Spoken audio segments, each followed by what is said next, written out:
The next number we're gonna swing for you is one of the good old favorites. Louis Armstrong was the first great influence in jazz, no question about it. Louis Armstrong was born on August 4th, 1901, in New Orleans, Louisiana. When he was only 11 years old, Armstrong was sent to live at a boys' home. It was really at the Colored Wife's Home where Armstrong really learns how to play the cornet, and he realized, this is what I want to do for the rest of my life. Armstrong played in various bands and riverboats before moving to Chicago in 1922 to join his mentor Joe Oliver's Creole Jazz Band. That band was very significant because it was the first famous jazz band in Chicago that really highlighted the New Orleans sound, the New Orleans talent. With his recordings from 1925 to 1928, with his group The Hot Five and The Hot Seven, Armstrong changed the course of jazz, producing hits like Muggles and West End Blues. Armstrong's sense of swing, his solos, his singing, his scatting, it's all there. Every form of popular music that comes after can be traced to those 1920s recordings. In 1926, he recorded Heebie Jeebies and quickly became one of the most popular jazz musicians in America. Armstrong had been scatting long before he recorded the Heebie Jeebies. What Armstrong did, however, was influence a new generation of jazz vocalists to incorporate scat singing as part of the genre of jazz.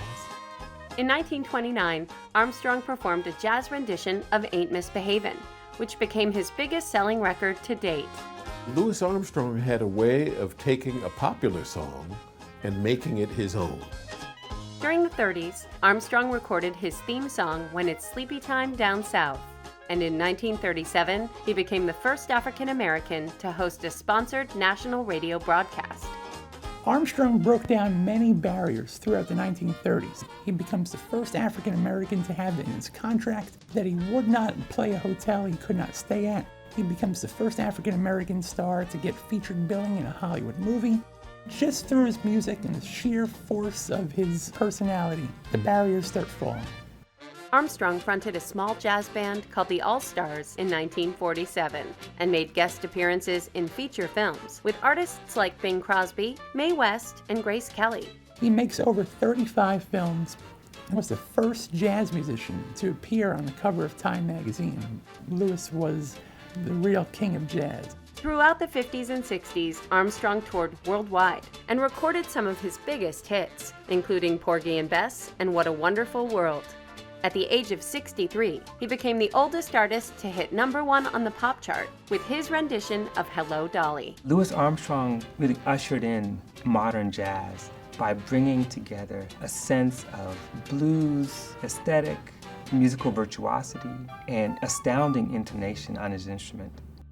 Over his lifetime, Armstrong made thousands of recordings and received a star on the Hollywood Walk of Fame.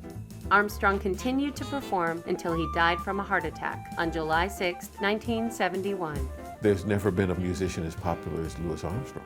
And even years later, when Good Morning Vietnam used a recording that Louis Armstrong did, What a Wonderful World, that went to the top of the charts years after he had passed away.